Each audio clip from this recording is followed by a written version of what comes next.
Kaka, hebu basi sikiliza hata maneno ya shehe. Kaa kimya Sandra. Usitake kuzizofisha jitihada zangu. Napambania uhai wa mama yetu. Mama hajafa Sandra.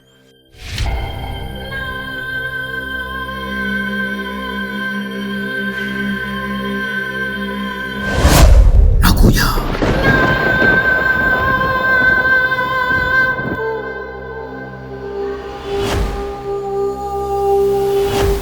Hivi huyu kijana wenu mmemlea vipi? Kwani sisi anatuchukuliaje kama watoto wadogo wapumbavu, si ndio? Hapana mwenyekiti. Kwanza nipende kuomba radhi. Naelewa namna gani mnajisikia vibaya. Ila si unajua tena. Huyu mtoto katoka huko mjini mwenyekiti. Atakuwa kashaanza kuvuta bangi. Kwa hiyo naomba mnisamehe sana mimi. Nisameheni mimi. Sasa naomba unielewe. Kama utashindwa kulisimamia hili, basi serikali itaingilia kati na sitokuwa na msaada na wewe. Haiwezekani akatoa silaha mbele ya kwangu mimi mwenyekiti na jumuiya yote. Yeye nani?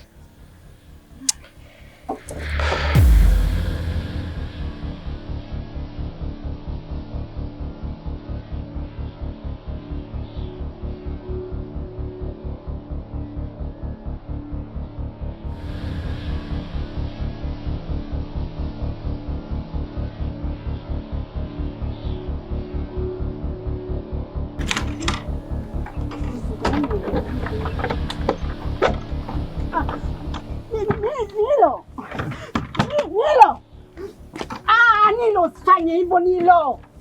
Nilo!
Samahani kakaangu.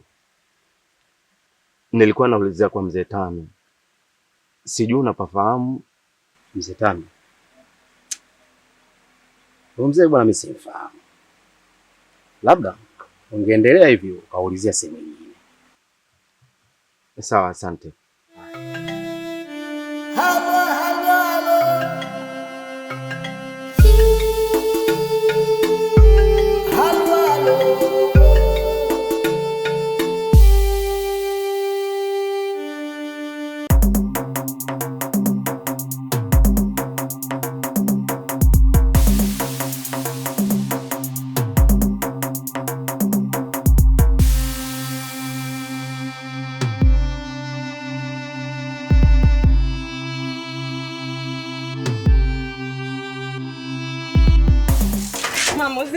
nivumilie bwana mama.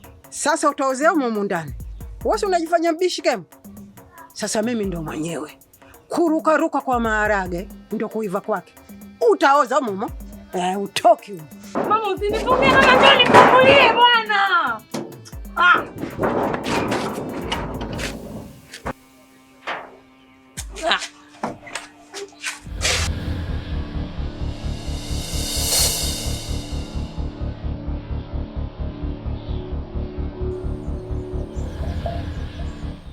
Alo.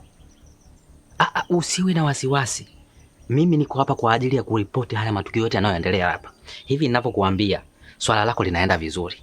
Kwa sababu mpaka muda huu ninavyozungumza na wewe, tayari mtoto keshadinda. Keshafunga mpaka mlango. Hataki mama yake atoke wala aingie mtu ndani. Sasa kwa hapa palipofikia, mimi nikupe uhakika wa 100%. Wewe kiti unakipata. Na nikukumbushe tu kitu ndugu yangu. Maana yake Waswahili wanasema mwenye njaa huvunjika guu. Sasa isije ikafikia hatua wewe ukakipata hiki kiti, halafu mimi ukaniona mimi wa hovyo.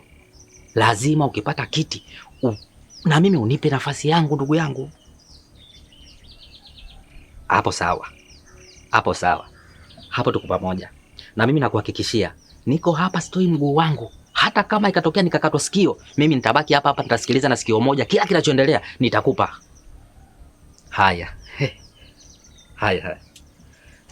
Chawi jamani. Uchawi raha jamani. Hapa tuko bega kwa bega. Yana mitoba. Yala. Jamani kwema. Kwema. Naona kumechangamka. Kumechangamka kama unavyoona. Sasa mimi niwamegea tu siri. Hapa hakujachangamka. Kutachangamka muda sio mrefu. Nyie endeleeni kutulia. Nyie bonyezeni tu reli. Sawa?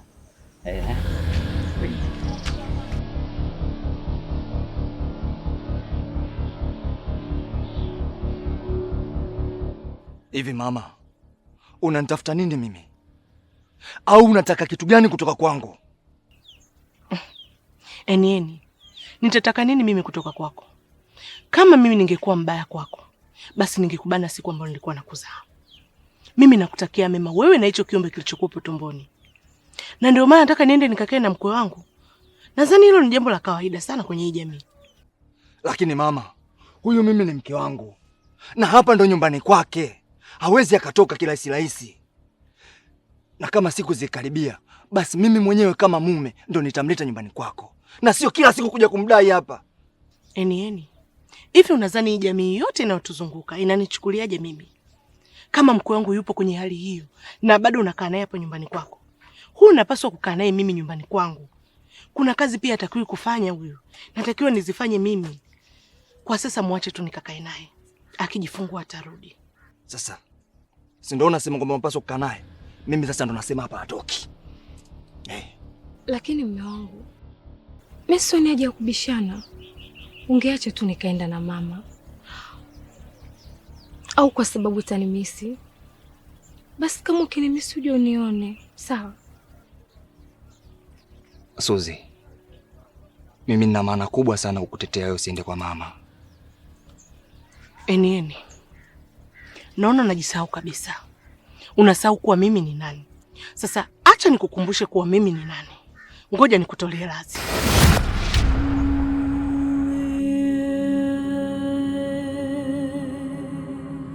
Unajificha nini? Angalia sasa ulikotoka. Wewe sijeuli wewe. Geuka uone ulikotoka. Mshenzi wewe.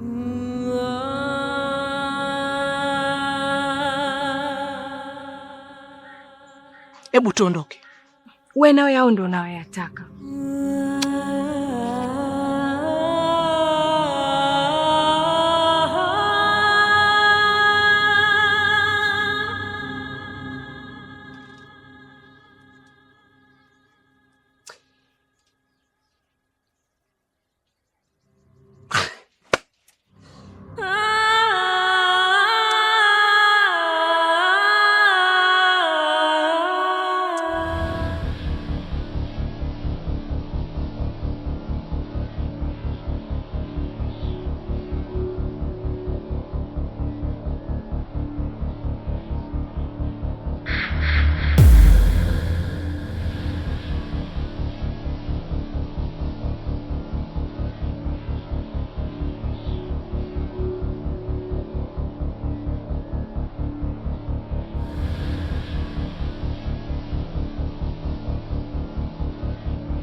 Niambie Sala, ndo nafika hapa msibani.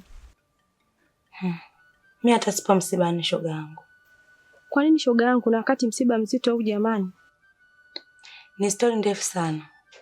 Ila nilikuwa naomba kama unamwona Niro hapo, naomba umpelekee simu niongee naye. Maana nampigia huko hapatikani.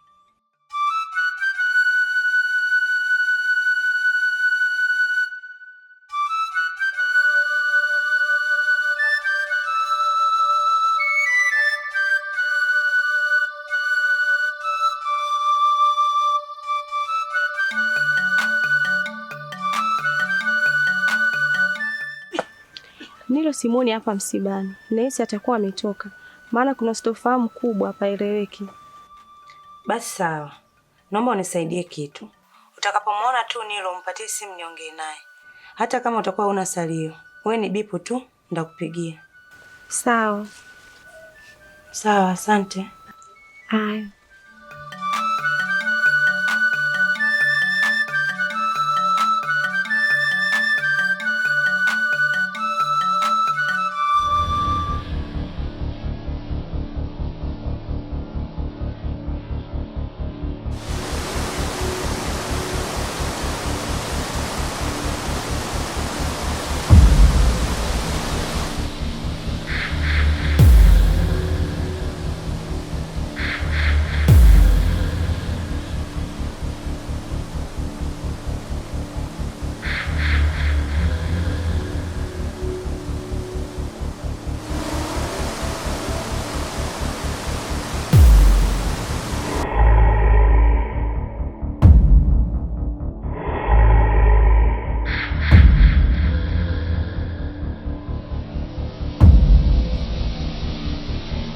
Utajifungua kabla ya wakati wako.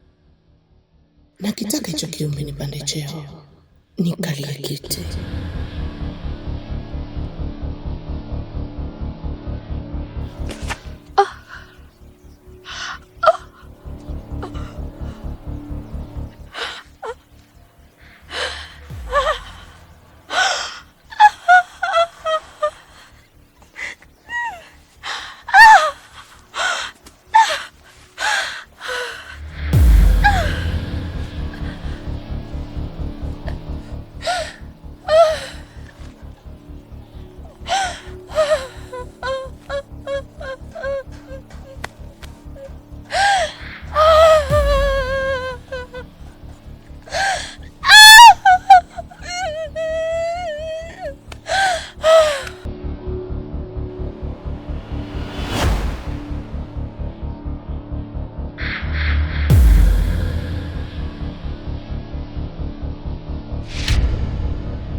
Haya ni madhaifu, tena ni madhaifu makubwa. Haiwezekani mtoto mdogo akawapanda kichwani kwenye familia, akawa yeye ndo topu, ndo kila kitu, na mkamsikiliza. Unakubali vipi udhaifu? Mwenyekiti, naelewa, ila ni jambo tu, msamehe huyu kijana, msamehe kabisa.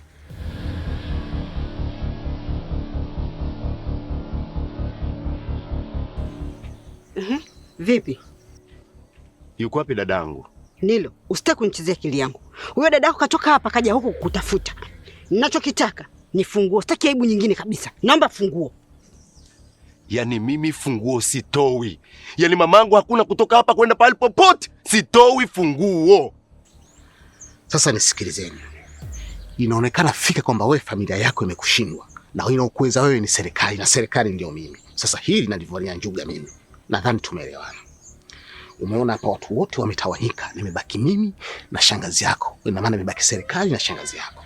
Sasa mimi nasema hivi, sio ombi, ni amri. Nipe funguo, nichukue mwili nipeleke mochwari.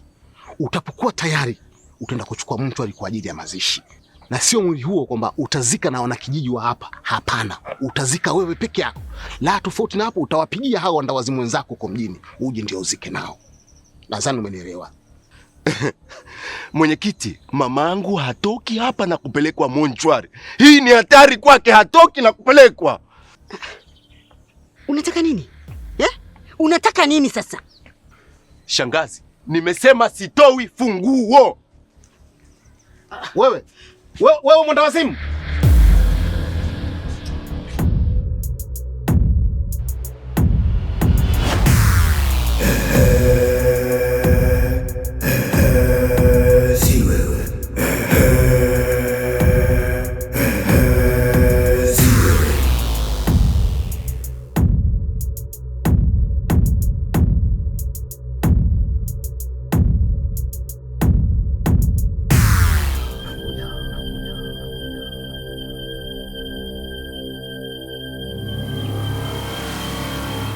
Karibuni, hapa ndo nyumbani. Binadamu wabaya. Mwandola. Naam, tabibu wangu wa haki. Naenda sehemu yoyote ambayo ina mti uliopandwa ndani ya kopo, ndipo kwenye shida. Binadamu wabaya. Binadamu.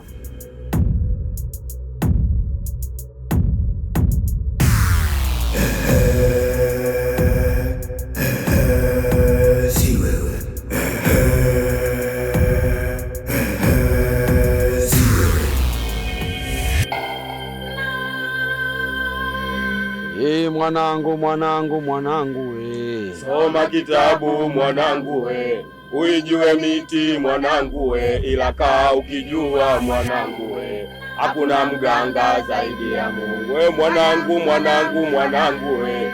Soma kitabu mwanangu we. Uijue miti mwanangu we. Ila kaa ukijua mwanangu we. Hakuna mganga zaidi ya Mungu. Mwanangu we. Soma kitabu mwanangu we. Uijue miti mwanangu we. Ila kaa ukijua mwanangu we. Hakuna mganga zaidi ya Mungu. Mwanangu we. Soma kitabu mwanangu we. Uijue miti mwanangu we. Ila kaa ukijua mwanangu we. Hakuna mganga zaidi ya Mungu.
Mama, hili ni tatizo kubwa sana.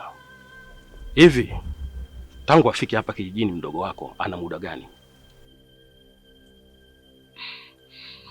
Kwa sasa hivi ni kama ana wiki 3 sasa, lakini maisha yake ni mjini. Hapa alikuja tu kunisalimia.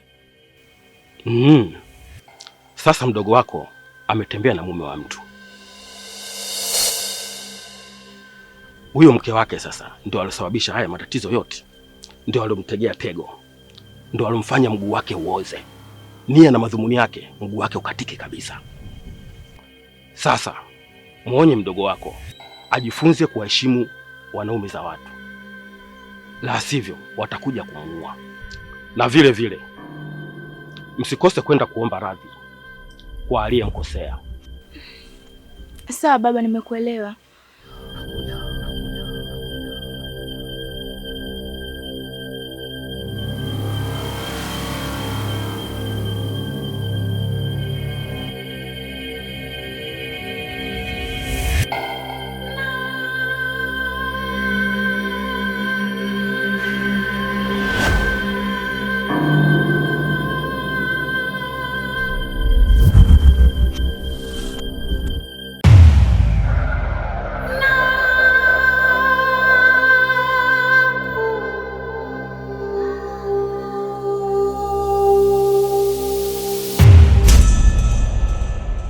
Nakuja